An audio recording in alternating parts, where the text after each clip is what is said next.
Dans les années 1970, la technologie était encore simple, lente et parfois même peu fiable. Pourtant, c'est précisément à cette époque que des appareils et des jouets sont apparus, qui semblaient magiques pour les enfants. Des boutons, des lumières, des sons et des mouvements mécaniques suffisaient à créer des mondes fantastiques entiers. Chaque nouveau gadget donnait l'impression d'un aperçu de l'avenir, quelque chose qu'il fallait posséder pour faire partie du groupe. Pour de nombreux enfants en Europe, ces appareils étaient plus que de simples jouets. Ils étaient des symboles de statut, des sujets de conversation dans la cour d'école et le centre d'innombrables après-midi. Certains étaient chers, d'autres difficiles à obtenir, mais tous avaient une chose en commun. Ils éveillaient des rêves d'aventure, de galaxies lointaines, de vitesse, de savoir et d'un avenir qui semblait tangible. Aujourd'hui, nous revenons sur 10 de ces gadgets légendaires des années 1970 que chaque enfant voulait absolument posséder. Certains d'entre eux ont changé le monde pour toujours, d'autres ont lentement disparu. Mais ils continuent de vivre dans nos souvenirs. Et c'est exactement ici que commence notre voyage. 1. Atari 2600. Lorsque l'Atari 2600 est apparu sur le marché en 1977, il a changé l'enfance de toute une génération. Pour la première fois, il était possible de vivre de véritables jeux d'arcade directement dans son propre salon. Pour les enfants, cela ressemblait à un miracle. Plus de pièces, plus d'attentes devant les bornes d'arcade, mais un jeu illimité à la maison, quand on voulait. L'Atari 2600 était techniquement simple, mais c'est précisément là que résidait sa magie. Les modules de jeu interchangeables ouvraient toujours de nouveaux mondes, de combat à Space Invaders, en passant par Pac-Man et Asteroids. Les joysticks et les contrôleurs paddle rendaient chaque jeu tangible et intuitif, même pour les plus jeunes enfants. Chaque clic, chaque mouvement donnait le sentiment de faire partie de quelque chose de complètement nouveau. Dans de nombreux foyers européens, l'Atari est rapidement devenu le centre de la vie familiale. Des amis venaient en visite, les après-midi se transformaient en compétition, et les parents s'étonnaient de la durée pendant laquelle leurs enfants pouvaient rester concentrés devant la télévision. L'Atari 2600 n'était pas seulement une console, c'était un symbole de progrès, de coolness et du début d'un tout nouveau type de divertissement. 2. Figurines Star Wars. Quand Star Wars est sorti en salle en 1977, ce fut plus qu'un simple film, ce fut un tremblement de terre culturel qui a aussi conquis l'Europe. Pour les enfants, cela signifiait une chose. Ils voulaient posséder les héros et les méchants de cette galaxie lointaine. C'est précisément là que Kenner a frappé fort avec ses figurines Star Wars. À partir de 1978, les premières figurines sont apparues au format pratique de 3,75 pouces. Luke Skywalker, Dark Vador, R2D2 et de nombreux autres personnages sont soudainement devenus tangibles. Les enfants pouvaient rejouer des scènes du film ou inventer leurs propres histoires, sans écran. Chaque figurine donnait l'impression d'être un petit morceau de cinéma pour la chambre d'enfant. Partout en Europe, ces figurines sont rapidement devenues des objets de collection très recherchés. Les accessoires, les vaisseaux spatiaux et les nouveaux personnages ont continué à alimenter l'imagination. Des figurines comme Boba Fett en particulier sont devenues des légendes. Les figurines Star Wars n'étaient même pas de simples jouets. Elles ont créé un univers qui a accompagné les enfants pendant des années et qui a toujours un statut culte aujourd'hui. 3. Speak and Spell. Lorsque Texas Instruments a présenté le Speak and Spell en 1978, de nombreux enfants ont eu l'impression qu'un jouet leur parlait soudainement. Sa forme orange vif, ses gros boutons et surtout sa voix électronique en ont fait quelque chose de totalement nouveau. Apprendre n'était plus ennuyeux, mais excitant et presque magique. Le Speak and Spell mettait les enfants au défi d'épeler correctement les mots, tandis que la voix synthétique prononçait clairement chaque lettre. Les erreurs étaient immédiatement corrigées, les bonnes réponses récompensées. Pour de nombreux enfants en Europe, c'était la première fois qu'ils interagissaient avec une machine qui semblait comprendre ce qu'ils faisaient. Les parents y voyaient un appareil éducatif précieux, les enfants y voyaient un jouet de haute technologie. Pendant des heures, ils étaient assis devant, tapant des lettres et écoutant la voix robotique inimitable. Le Speak and Spell a combiné l'apprentissage et le jeu d'une manière bien en avance sur son temps, ce qui en a fait l'un des gadgets les plus mémorables des années 1970. 4. Moto de cascade Evel Nivel. Dans les années 1970, Il y avait peu de noms qui incarnaient autant le courage et le risque qu'Evel Knievel. Ces cascades spectaculaires en moto étaient suivies à la télévision dans le monde entier, y compris en Europe. Pour les enfants, c'était un véritable héros. La moto de cascade Evel Knievel a apporté ce rêve directement dans la chambre d'enfant. Le jouet se composait d'une moto riche en détails, d'une figurine Evel Knievel mobile et d'un puissant mécanisme à remonter. À chaque tour de manivelle, la tension augmentait. Puis le départ, la moto fonçait en avant, sautait par-dessus des rampes et atterrissait parfois parfaitement, parfois dans un crash spectaculaire. C'est précisément cette imprévisibilité qui faisait tout son attrait. Les enfants construisaient leurs propres pistes avec des livres, des planches ou des meubles et tentaient ensuite des sauts toujours plus audacieux. Le Stuncycle était plus qu'un simple jouet. C'était une expérience pleine de vitesse, de bruit et de fantaisie. Pour beaucoup, il est y resté l'un des gadgets les plus excitants de leur enfance, un symbole d'aventure et de plaisir de jeu illimité. 5. Big Track. Lorsque le Big Track est apparu en 1979, il semblait être un véhicule du futur. Alors que d'autres jouets se contentaient de rouler ou de faire du bruit, ce véhicule à 6 roues pouvait être programmé. Pour les enfants, c'était une sensation complètement nouvelle.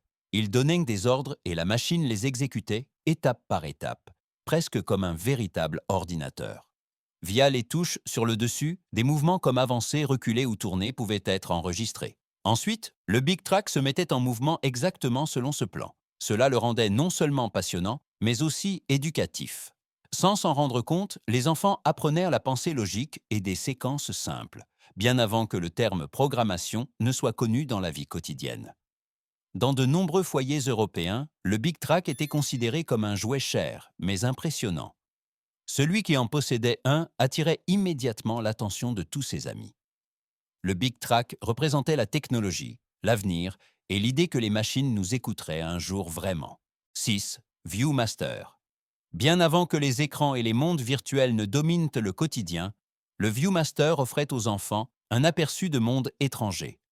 Un simple coup d'œil à travers les 2 lentilles suffisait à les laisser silencieux d'émerveillement. À chaque clic, une nouvelle scène s'ouvrait, plastique, colorée et étonnamment vivante. Pour de nombreux enfants en Europe, le Viewmaster a été la première expérience d'image tridimensionnelle. Les petits disques montraient des lieux célèbres, des pays lointains, des animaux ou plus tard aussi des personnages de films et de séries. On avait l'impression de voyager sans quitter sa propre chambre. Le Viewmaster était plus qu'un simple jouet.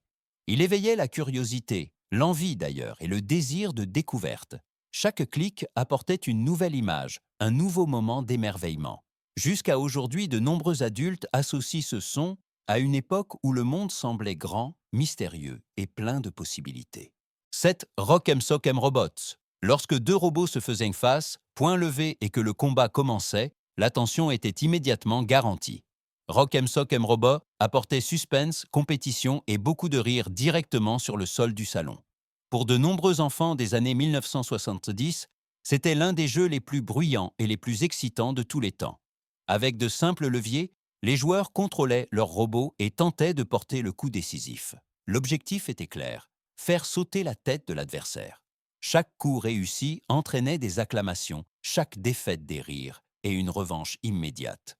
La mécanique était simple, mais c'est précisément ce qui faisait son attrait. Dans les foyers européens, ce jeu est rapidement devenu un incontournable des anniversaires d'enfants et des après-midi en famille. Rock 'em Sock 'em Robots était synonyme de compétition équitable, d'action rapide et de ce moment spécial où la tête du robot s'envolait soudainement dans les airs. Un classique qui reste inoubliable aujourd'hui. 8. Merlin Electronic Wizard. À la fin des années 1970, Merlin Electronic Wizard ressemblait à un petit secret venu du futur. Avec son boîtier rouge, ses boutons lumineux et ses LED clignotantes, il ressemblait plus à un appareil intelligent qu'à un jouet ordinaire. Pour les enfants, c'était comme s'ils tenaient une véritable technologie entre leurs mains. Merlin offrait plusieurs jeux dans un seul appareil. Des jeux de mémoire, de simples tâches de stratégie et même des fonctions musicales garantissaient que l'ennui ne s'installait pas. Chaque pression de bouton était accompagnée de lumière et de son, renforçant le sentiment d'interagir avec une machine pensante. En Europe, Merlin était particulièrement considéré comme un gadget moderne, presque futuriste. Celui qui le possédait était réputé technophile et intelligent. Pendant des heures, les enfants étaient assis devant les touches lumineuses, essayant de reconnaître des motifs ou de mémoriser des séquences sonores. Merlin a montré que l'électronique n'avait pas besoin d'être compliquée pour être fascinante. 9. Polaroid SX70. Pour de nombreux enfants des années 1970, le Polaroid SX70 ressemblait à de la vraie magie. Un appareil photo qui non seulement prenait des photos, mais les éjectait immédiatement. Pendant des minutes, enfants et adultes fixaient la petite image, tandis que forme, couleurs et visage apparaissaient lentement. Son design élégant et pliable donnait à l'appareil l'allure d'une œuvre d'art technique. Celui qui le tenait entre ses mains se sentait immédiatement spécial. Chaque photo était un événement. Il n'y avait pas de seconde chance, pas de suppression, pas de répétition. C'est précisément ce qui rendait chaque instant précieux. En Europe aussi, le SX70 était un appareil de rêve. Il a rapproché la photographie des enfants et a enseigné la patience, la curiosité et l'émerveillement. Même avec ses petits défauts et ses variations de couleurs, il a créé des souvenirs qui étaient tangibles et qui suscitent encore de la nostalgie aujourd'hui. 10. Stretch Armstrong. Stretch Armstrong n'était pas un jouet ordinaire, c'était un défi. Dès le premier contact, les enfants voulaient savoir jusqu'où on pouvait l'étirer sans le casser. Bras, jambes, tout le corps pouvait être étiré, tordu et relâché pour revenir immédiatement à sa forme originale. Rempli d'une substance visqueuse et sirupeuse, Stretch Armstrong résistait même aux jeux les plus rudes. Des amis se rencontraient pour tester qui pouvait l'étirer le plus loin. Cela donnait lieu à des compétitions, des rires et toujours de nouvelles idées de jeux. Pour les enfants, il était indestructible et c'est précisément ce qui le rendait si fascinant. En Europe, Stretch Armstrong est devenu un symbole de plaisir de jeu illimité. Il n'avait pas besoin de piles, de technologie ni d'instructions. Tout ce qu'il demandait, c'était de l'imagination. Et c'est précisément pourquoi il est resté dans de nombreuses mémoires comme l'un des jouets les plus authentiques et les plus intenses des années 1970. Quand nous nous penchons aujourd'hui sur ces gadgets des années 1970, nous réalisons rapidement qu'ils étaient bien plus que de simples jouets. C'étaient des rêves à portée de main. Chacun de ces appareils racontait sa propre histoire de curiosité, de progrès et de fantaisie enfantine. À une époque sans Internet, sans smartphone et sans médias sociaux, quelques boutons, lumières ou mouvements mécaniques suffisaient à remplir des après-midi entiers d'émerveillement.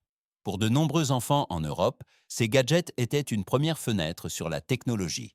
Ils ont éveillé l'intérêt, stimulé la créativité et créé des souvenirs qui sont restés vivants jusqu'à aujourd'hui. Certains de ces produits ont façonné des industries entières, d'autres ont disparu silencieusement, mais tous ont laissé des traces dans le cœur d'une génération. Peut-être sont-ils la preuve que la vraie magie ne dépend pas de la puissance de calcul, mais du sentiment de découvrir quelque chose de nouveau. Et c'est précisément pourquoi nous nous souvenons encore avec tant de plaisir de ces gadgets, car ils représentent une époque où l'imagination était plus importante que la perfection et où jouer signifiait encore de vraies aventures.